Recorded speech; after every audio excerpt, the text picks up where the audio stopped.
Ladies and gentlemen, the Granite Furniture Company, with stores in Sugar House, Murray, and Provo, presents... The Hall of Fantasy.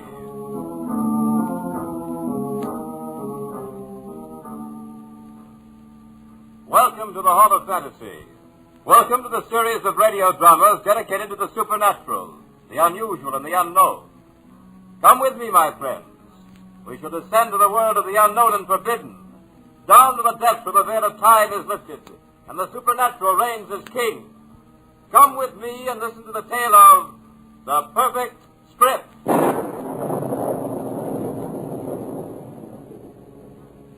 The Granite Furniture Company brings you the Hall of Fantasy. Listen now to original tales of the imagination and some of the classics of the supernatural as we take you down the corridors of the Hall of Fantasy to the mysterious realms of the unknown. These are stories of eerie and fantastic thrills brought to you by your friends at the Granite Furniture Stores.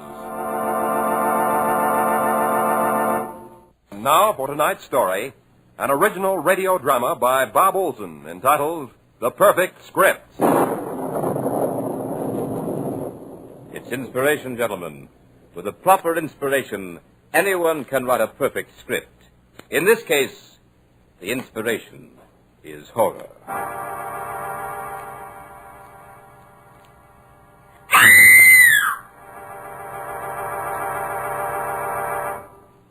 You have just listened to another in the series of dramas entitled The Perfect Script, a real-as-life story of horror produced by John Marchant.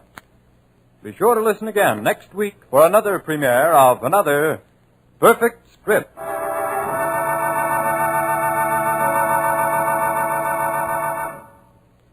Well, that wraps up another perfect script. Yeah, a little too perfect if you ask me. Every time I work one of these shows, I want a police escort to see me home. There's a Mr. Schenk to see you. Shall I send him in? Schenk? Oh, the new writer. Yes, send him in, please.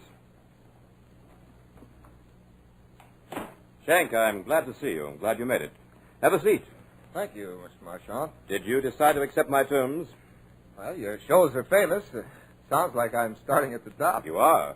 You realize, of course, that this is a one-time shot. Yeah, so I understand. No one ever writes two perfect scripts, but why? Once you've written one, you'll know the answer to that. It's a queer setup, but it's too good a chance to miss. When do I start? Immediately. I'll drive you up there myself. Out where? In the coast, a few miles to my beach house. You will find it perfect for writing your type of script. Sounds okay to me. Fine. I'll order the car. Mr. Maine, call the garage and tell them to have my car ready in 5 minutes. I'll be up at my beach house. I'm taking the new rider. Just call the garage. I won't be back today. Now, shall we go? Sooner the better.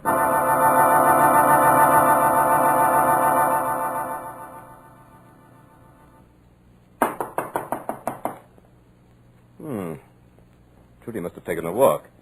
Trudy's the housekeeper. She spends a lot of time just walking on the beach. She had a terrible shock, poor girl, but she's harmless. Well, it looks as if we'll have to let ourselves in.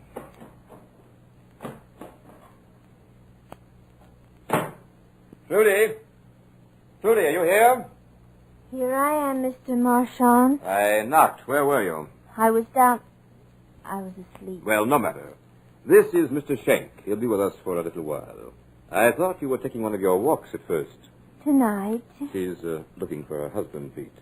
He was a pilot and crashed in the sea close to here. Trudy thinks he'll show up. Oh, he will. Don't you think he will, Mr. Schenk? That's enough, Trudy. Show Mr. Schenk to his room. Same room the others had? Of course. Now, hurry. Mr. Schenk probably wants to clean up a bit. He's going to start writing, so take some cold milk and sandwiches to him. Or would you rather have coffee? No, milk would be fine. Show him where to find the writing materials, too. He has a big night ahead of him.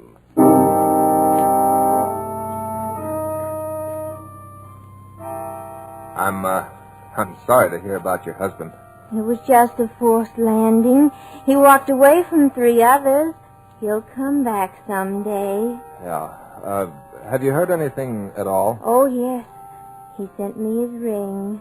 That's the signal we had to let me know he was coming home. How did he send it, Trudy? The ocean brought it. The ocean? Yes, a little boy found it on the beach. You mean a ring was washed up on the beach? Some poor man was washed ashore. He had it on his hand. Probably a friend of Jack's. Many flyers were killed during the war, you know. Yeah, I know. So, this flyer was washed ashore. Didn't they identify him? No, he was in the sea too long. Did you see the body? They wouldn't let me. They said it was too horrible. I can well imagine. This is your room, Mr. Schenk. They all used this room. Who all used it? All the writers of John, Mr. Marchant's scripts. Well, it's a very nice room. Nice view of the ocean from here. Yeah, I think I'll throw open this window and get some fresh air. Here's the clean linen, typewriter and paper, and here's a pitcher of milk. Yeah, thanks. Yep, this is sure a fine place to do a bit of writing. Mr. Schenk, Yeah, Trudy? I'm sorry you came here. Really? Well, I'm sorry if you don't like me, Trudy. I do like you. That's why I'm sorry you came.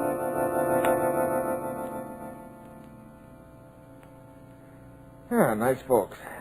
Well, if I can't write a script here, I can't write it anywhere. What more can a man ask? A little more of that Trudy, and I wouldn't be able to write the date. Too bad, too. She's really not bad looking. Kind of pretty, in fact. Yeah, well, when a mind cracks, there's nothing much anyone can do about it. Now for the perfect script. Yeah, February 16th. Good start. The Perfect Script by Peter Schenk. Yep, you're on your way. A Marchant production is a very auspicious beginning.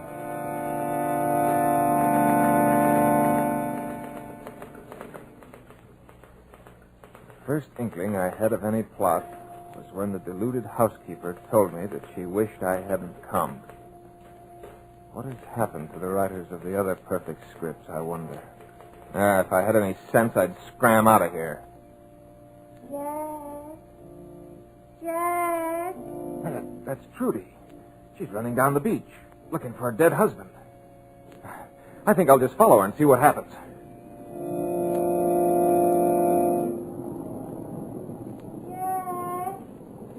Jack. Trudy! Jack. No, Trudy, it isn't Jack. It isn't Jack. Sorry, Trudy. But he will come someday, won't he? Yeah, he will. Yeah, let's sit down a bit. This running in the sand is very tiring. Jack isn't dead, is he? Certainly not in your thoughts, Trudy. Well, you watch the sea a lot, don't you? I must watch the sea. I wouldn't want to miss Yeah, him. I know. I spend a lot of time watching the sea myself. Mighty indifferent, the sea. Well, Trudy, shall we start back? Jack won't come tonight. Maybe tomorrow night. Yeah, maybe the sea will give him to you tomorrow. You think so? Do you think he'll come back tomorrow? Tell me he'll come back tomorrow. Johnny said he'd never come back. Johnny lied, didn't he? Johnny? Who's Johnny? He's... Oh, here you are.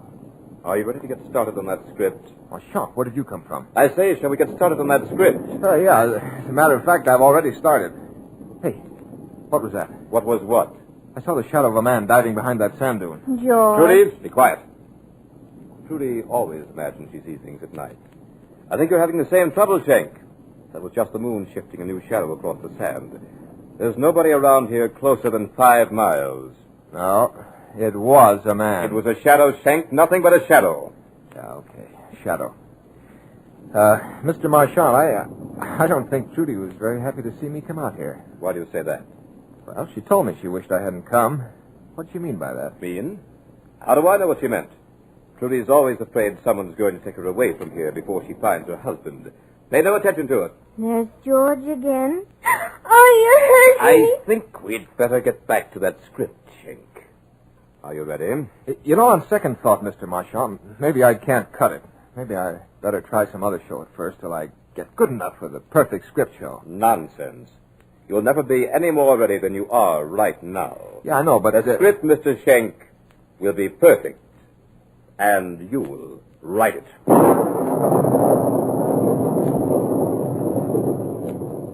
You are listening to The Perfect Script by Bob Olson in tonight's journey down the corridors of the Hall of Fantasy. Presented by the Granite Furniture Company with stores in Sugar House, Murray, and Provo. Now back to tonight's story, entitled The Perfect Script.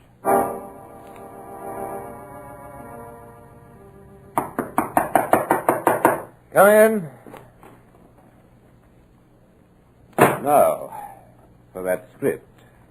Yeah, better get started, huh? I thought you told me you'd already started it. Well, not perfect enough. I tore it up. You shouldn't have done that. I wanted to see it. Maybe I could have offered you some suggestions. No, it wasn't any good. Just a false start. I see. By the way, I noticed you were taking in the view from your window. Yeah, I was fascinated by the way the moonlight topped those whitecaps. Very pretty. I should think you'd have gotten enough of watching the ocean in 29 months. Just a habit, Mr. Marchand, just a habit. Tell me, what else did you see? See? Nothing. You lie. I do. Never mind. It's of no consequence now. Let's get busy with that script. Before we do, Mr. Marchand, I have a question to ask you. Well, what is it? Whatever happened to your other writers? Why do you ask that? Well, frankly, I've been thinking of my future. Very practical, Shank. And what did happen to them? I found a place for them. A place? What sort of a place? A very satisfactory place, Mr. Shank. And you intend to find such a place for me? Indeed I do. Fear not, my young friend. You shall have just such a place.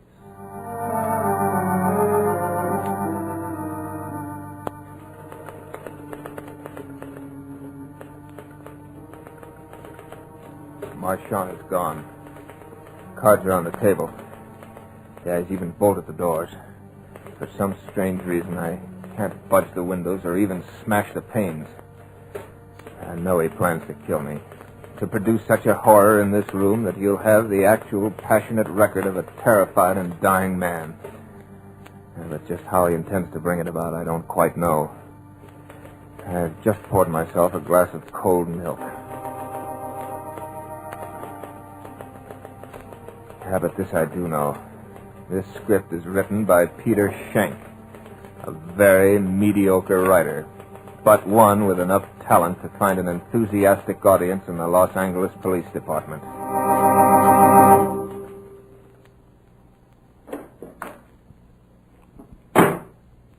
Now, Mr. Schenck, you will begin your script in earnest. And you seem to be collaborating in earnest. What's that in your hand, an Army 45? I am not a ballistics expert, Mr. Schenck. I must confess my ignorance. All I know about this weapon is that it's very deadly. Yeah, it's an Army 45. Very deadly piece of merchandise. You find something amusing? Yeah, I was just thinking, Mr. Marchand, what a dirty trick it'd be if I should let you kill me and make you write your own perfect script. Oh, I don't intend to kill you, Mr. Schenck. You don't? Then why the gun? This gun will keep you here until I'm through with you. I've no fear of anything I can live through, Mr. Marchand. Death is sometimes preferable. I have enough skill with this Army 45, as you call it, to make any movement on your part an extremely painful one. From there on, I have someone who might inspire the fear you spoke of. You mean our shifting shadow, George? Exactly. George has a cozy little apartment below ground. I hope he doesn't disturb you. Oh, so George is the inspiration for the horror you spoke of. Mm-hmm. George is very helpful. You know, Marchand, you strike me as being rather stupid. I'm sorry you think so. Yeah, you want a script written, a perfect script. You engage me to write that script in the face of a torture and death from which you give me no chance to escape. You know, you ought to put a bonus on this thing. Give me a little incentive. That will not be necessary. I'm quite certain that in approximately 5 minutes you'll need no incentive. 5 minutes? What's that got to do with it? You were observed pouring and drinking a glass of milk a few minutes ago. True? Yeah, I guess that's right. Wait, you mean that you... Poison? No, Mr. Schenck. Just a little potion to deaden the willpower. In exactly 4.5 minutes, you will act only on the power of suggestion. Does that strike you as stupid, Mr. Schenck? You're lying. Wait and see, or have you something better to do? I have, you filthy maniac. Why, in 2 minutes I could kill you. Yes, and by heaven I intend... Stand back! You wouldn't get 2 feet. This is no cat gun. Go ahead. As long as you're alive, you have a chance. Go ahead, commit suicide. See how much good it does. Hey, you're lying, I tell you. Besides, I didn't have any of that milk. Now, Schenck, you know differently. Just relax. This isn't so bad. You'll even get a thrill out of it. Believe me, don't fight it. You only hurt yourself when you do. I hope you... you're the craziest of the lot, Marchant. Your sister at least has some trace of feeling.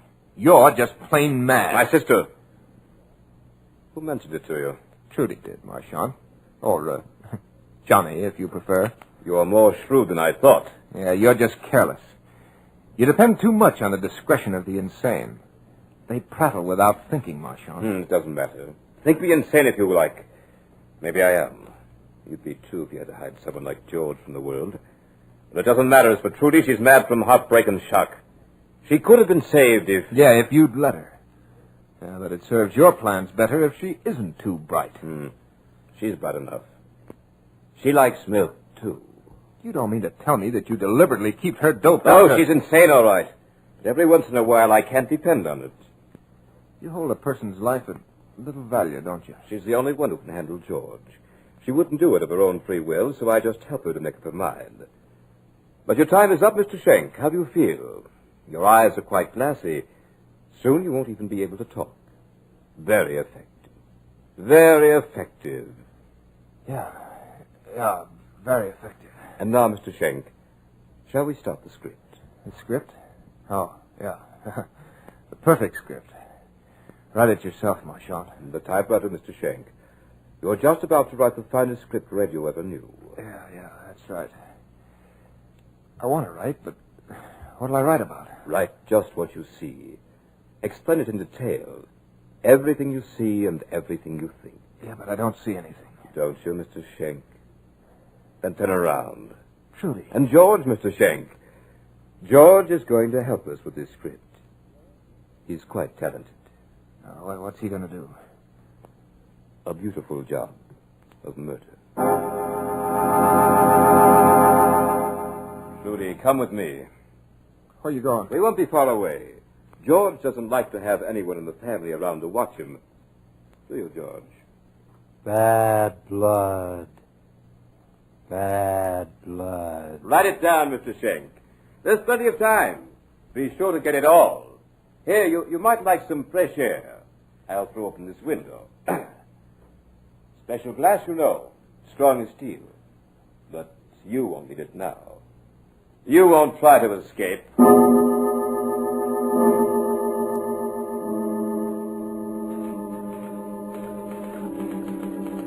Yeah, I'm in the room with this monster.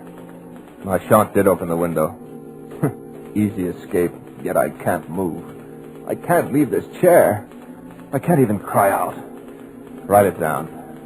Write it all down. How my brain works like a trip hammer and my body does the bidding of a madman. It can't be happening. This is like a dream where you want to run and your legs won't move. George is just staring at me and muttering about bad blood. Yeah, he's staring with those wild eyes as if he were waiting for a signal. Now he sees it. It's Trudy at the window, holding a knife with a blade that looks razor sharp. It's meant for me. I have no will for anything but to stay here and write this cursed script. Yeah, of course it's perfect. Why shouldn't it be? It's a diary of a monstrous murder. I'll never get out of this chair. Will I experience pain? I don't know. The script couldn't be perfect if I didn't. I hope I do. I want to experience something that hasn't been willed on me by that insane Marchant. Trudy is handing the knife to George. Now she's pointing to me. George turns and faces me. He's walking toward me. Oh, why can't I do something to protect myself? Bad blood. George have bad blood. Everybody says George have bad blood. George need good blood. Then he be fine. No more bad blood.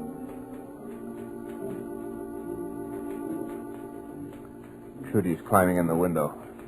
There are tears in her eyes. She's watching George. Trudy feels just as I do. Her mind's working, but can't do anything about it. I don't know what it is that Marchant's given us, but it's really hypnotic. George get good blood now. George need good blood. George need lots of good blood. Then he all right. Then George like everybody else and walk in the sunshine and swim in the ocean just like everybody. And people say to George, "Hello, George. How you today?" And George say, "My blood very good today." George get good blood now. Trudy's standing there. She's trying to say something to George. Tears are streaming down her cheeks. Trudy doesn't want me to die. I gave her false hope. She'd find her husband. And now Trudy knows that if I die, that hope dies too. Oh, if Trudy only had the will to... what irony. The only person in this room with any power over his body is George. And he has no mind with which to control it. There's Marchand at the window. He looks horrified. Something going wrong with his plan? Trudy! Trudy, get out of there! You know what George is when any of us watch him. Get out of there before it's too late! George heard Marchand. Turning around, sees Trudy watching him. Sees the tears. His face lights up with anger. He grabs Trudy by the wrist, slashes at her with a knife. Oh, please, please give me the strength to move. Give me the power to get out of this chair. Marchand's standing there. No, he's leaping through the window. I think he's going to try to fight with George. He's rushing at the monster. George brushes him off. As he does, the sharp blade of the knife opens a deep wound in the side of Marchand's neck. Ow! Judy's lying on the floor. She doesn't stir. Marchand falls and lays quite still. A pool of blood forms quickly from the gushing wound. The sight of the blood excites George. He kneels over Marchand. Oh, no, I can't write it. It's too horrible. I've never seen a more grotesque sight in my life. I'm going to be sick. Now George is getting up. He's actually smiling. He sees Trudy on the floor, and he stoops to pick her up in his powerful arms. Strokes her hair, just as he did on the beach. His hands leave rich red stains on her face and hair. Now he's setting Trudy down tenderly. He turns towards me. Now George got good blood. George got Johnny blood. Johnny blood, good blood. Now George like everybody else. George blood very good today. I tried to say something, but didn't have the power. Perhaps that's what saved my life this time. George had forgotten about me in his exhilaration over getting Marchand's good blood.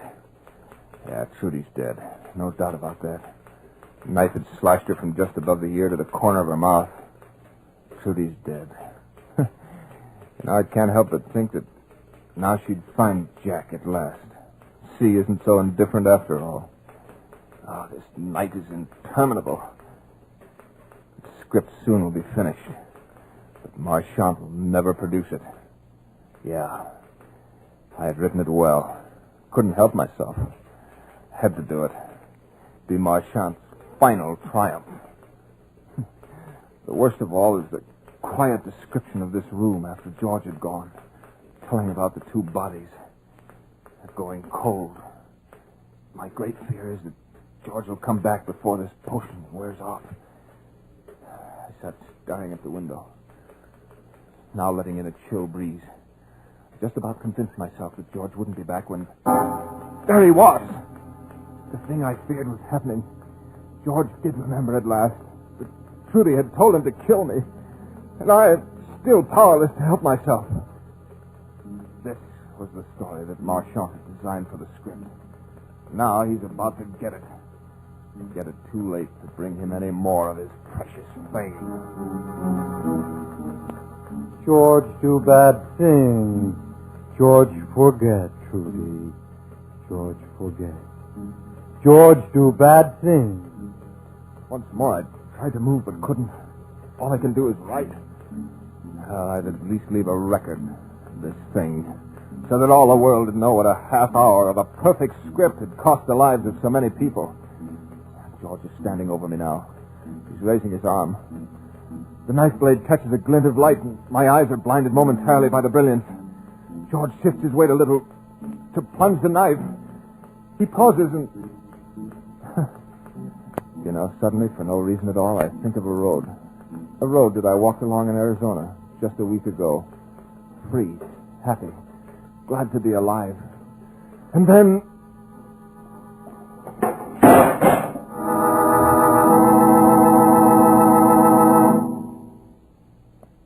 George, fine now.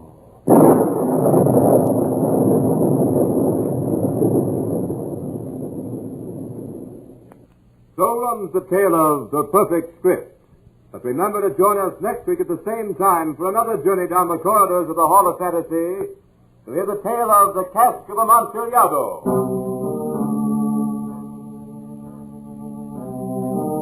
Tonight's program was an original radio drama by Bob Olson entitled The Perfect Script. Heard in tonight's program were Richard Thorne as Marchand, Carl Grayson as Schenk, Beth Calder as Trudy, and Nelson Hall as George. Musical background was provided by Earl Donaldson. The technical supervisor was Nephi Sorensen. These programs are produced and directed by Richard Thorne. Remember, be with us again next Sunday night on call at 8:30 p.m.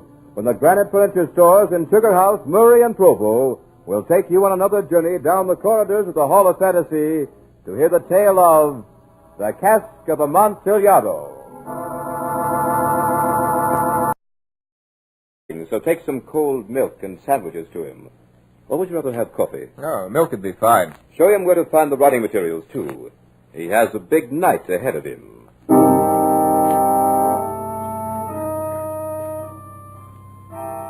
I'm sorry to hear about your husband. It was just a forced landing. He walked away from 3 others. He'll come back someday. Yeah. Have you heard anything at all? Oh, yes. He sent me his ring. That's the signal we had to let me know he was coming home. How did he send it, Trudy? The ocean brought it. The ocean? Yes, a little boy found it on the beach. You mean a ring was washed up on the beach? Some poor man was washed ashore. He had it on his hand. Probably a friend of Jack's. Many flyers were killed during the war, you know. Yeah, I know. So, this flyer was washed ashore. Didn't they identify him? No, he was in the sea too long. Ladies and gentlemen, the Granite Furniture Company, with stores in Sugar House, Murray, and Provo, presents... The Hall of Fantasy.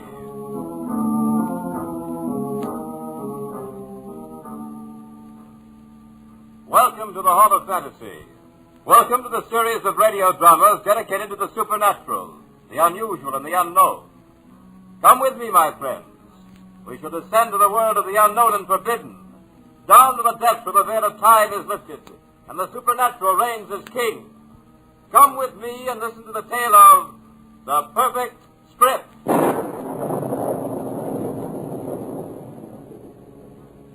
The Granite Furniture Company brings you the Hall of Fantasy.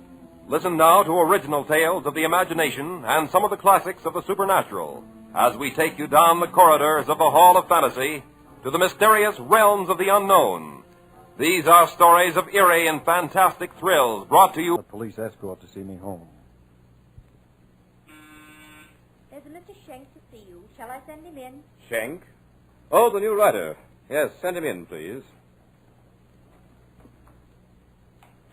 Schenk, I'm glad to see you. I'm glad you made it. Have a seat. Thank you, Mr. Marchand. Did you decide to accept my terms? Well, your shows are famous. Sounds like I'm starting at the top. You are. You realize, of course, that this is a one-time shot. Yeah, so I understand. No one ever writes 2 perfect scripts, but why? Once you've written one, you'll know the answer to that. It's a queer setup, but it's too good a chance to miss. When do I start? Immediately. I'll drive you up there myself. Out where? In the coast, a few miles to my beach house. You will find it perfect for writing your type of script. Sounds okay to me. Fine. I'll order the car. Mr. Maine, call the garage and tell them to have my car ready in 5 minutes. I'll be up at my beach house.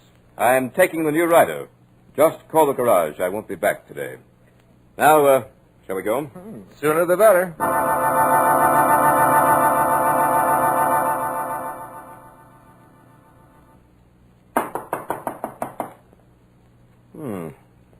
Trudy must have taken a walk. Trudy's the housekeeper. She spends a lot of time just walking on the beach. She had a terrible shock, poor girl, but she's harmless. Well, it looks as if we'll have to let ourselves in.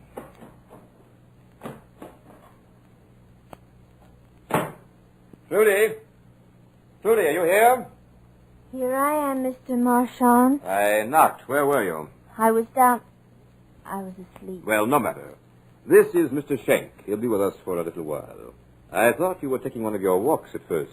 Tonight. She's looking for her husband, Pete. He was a pilot and crashed in the sea close to here. Trudy thinks he'll show up. Oh, he will. Don't you think he will, Mr. Schenk? Well, That's enough, Trudy. Show Mr. Schenk to his room. Same room the others had. Of course, now hurry. Mr. Schenk probably wants to clean up a bit.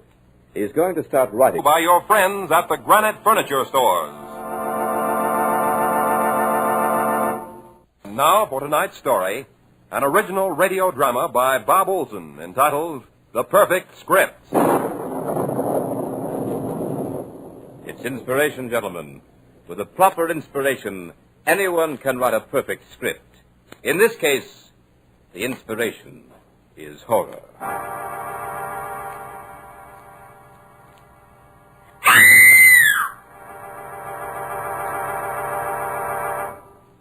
You have just listened to another in the series of dramas entitled The Perfect Script, a real-as-life story of horror produced by John Marchand.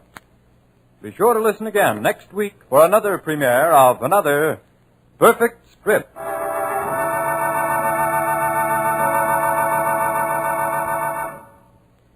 Well, that wraps up another perfect script. Yeah, a little too perfect if you ask me. Every time I work one of these shows, I want